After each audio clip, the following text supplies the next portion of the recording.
Hello বন্ধুরা, তো দেখো আমি কদিনের জন্য বাবার বাড়িতে এসেছি। দেখো আমাদের এই বাড়ির ছাদে দেখো কত গাঁদা ফুল গাছ হয়ে রয়েছে। এগুলো সব আমার মা লাগিয়েছে। এগুলো কিন্তু সব কিন্তু ডাল থেকেই আর কি গাছ করেছে আমার মা। দেখো কত টবে, দেখো কত গাছ হয়ে রয়েছে গাঁদা ফুল।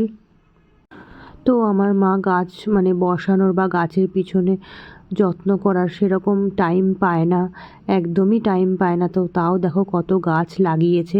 এছাড়াও আরও কয়েকটা গাছ আছে, সেটা তোমাদের পর নেক্সট ভিডিওতে দেখাবো।